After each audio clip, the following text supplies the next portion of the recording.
well, if you take the animal and you burn it, then the smoke rises, and God is that which is above, and so God can detect the smoke, and then he can detect the quality of the offering. So that's the idea behind the offering, and it is archaic. It's not the way that modern people think about sacrifice, but I think about it psychologically as a developmental move towards full recognition of the idea, first of all, that work is a form of sacrifice and vice versa, and that because you sacrifice the present to the future at least, but you also sacrifice everything to your highest priority, if you're not confused. And then that brings up the question of what the highest priority should be and what the quality of the sacrifice should be. And the answer to that psychologically is it should be the highest possible quality sacrifice to the highest possible thing, because otherwise you have to ask yourself, well, why would you bother doing it? So it's easy to dismiss these ideas of burnt offering as primitive superstition, but there's an idea behind them that's unbelievably deep and profound, and also the idea that life requires sacrifice to continue in its utmost form, and that the sacrifice should be voluntary, and that even it should extend in some sense, and has to the sacrifice of the innocent. I mean, that's an extremely profound and also very problematic idea, but it can't be just hand-waved away. And there's a manner in which, if you take that fractally and you apply it to little things or to purposes in general, there's a manner in which the purpose will always know the quality of your sacrifice, right? Because what you do, the quality of what you do will attain or not the purpose. Right. But like the world will hit you back. You can pretend with people, you can lie, you can deceive, but if you're trying to be a good basketball player and you don't make the sacrifices, you're not going to be a good basketball player. That's what's going to happen. Yeah, well, and that's another indication of the intrinsic logos of the world. And we also know this deeply, I would say, inside ourselves, because people know perfectly well that their conscience can torment them.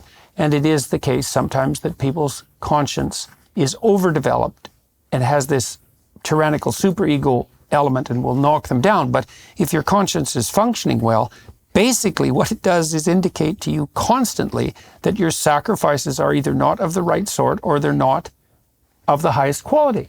And you call yourself out on that, right? And so, and what's one of the things that's so odd about that is you can't, if you try to escape from that, it just makes it worse for you. And you know that, and you really can't escape from it, not except by abiding by it. You can fight it and all of that. And you can harden your heart and become even more determined in your willingness to make improper sacrifices. But you know perfectly well, I've never seen anyone that in some fundamental sense was deluded on that account. People know, they know, I could have tried harder. By the way, is it your theory then, in light of all these days and that subject of sacrifice, do you feel that we are net losers religiously, morally, theologically, net gainers, or neither, having no more sacrificial system? Well, I think we do still have a sacrificial system. I mean, I asked my students all the time in my Maps of Meaning class, a lot of them were children of first-generation immigrants, often Asian. I said, what did your parents sacrifice to come here?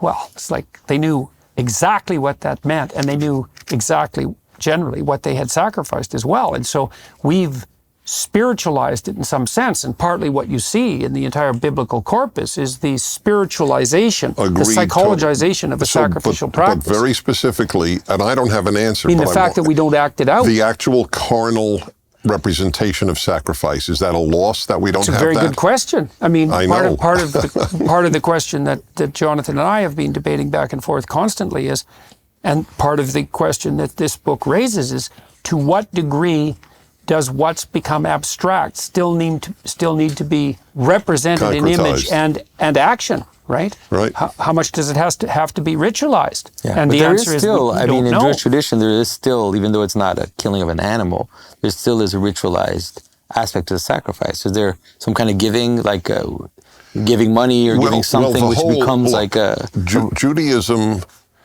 the Torah and Judaism later are very concrete religions. It was even dismissed by some Christians in the Middle Ages as a carnal religion. because it's so deeply embedded in life. Practice. Yes, the abstract is less important than the concrete in many ways in the Torah and in Judaism. But I'm asking this, I don't know if you know this, I'm sure Oz knows this, but many, many religious Jews still pray daily for the restoration of the sacrificial system, that the temple be rebuilt, and specifically so that we can sacrifice again. And there's no denying the drama of blood and death. Right. So you would not dismiss that prayer as odd. I tend not to dismiss anything that's extraordinarily peculiar out of hand, right? Because there's usually something lurking underneath it. But I mean, in Christianity, obviously, you still have a sacrificial... We believe we still have a sacrifice. We participate in the sacrifice of Christ. Right, It's not a... It's not a repeated sacrifice, though, isn't it? It is a participation, a perfect memory in the participation of the sacrifice of Christ. It is an unusual period. AD 70 is when it disappeared, isn't it? Right. Destruction of the temple. And they shifted from the temple to the synagogue, and from, if I understand it rightly, Dennis, from sacrifice to prayer. Right. And I always wonder, how does prayer fill in for sacrifice? Well, hopefully when you pray, you sacrifice your old for tyrant, atonement. right? Because that's it. Well, you sacrifice a lot of time partly to pray. what you're saying is, I think if the prayer is proper, is you're saying, there's part of me that needs to go. There's part of me that I need to let go. There's part of me that needs to die, and it has to be given up to something higher. What part of it is of me has to go? And there's a contemplative aspect to that, and you look to the highest to help guide you in that. So there's a discriminating spirit within you that can help separate the chaff from the wheat, and the offering up of the chaff is the sacrificial gesture, and so that can be transformed into prayer. And one of the things that Jung would say about that, for example, is that if you give up enough psychologically, you don't have to. You'll cut your losses in actuality, and of course that's sort of what thought's for, is right, so that you can get yourself straight.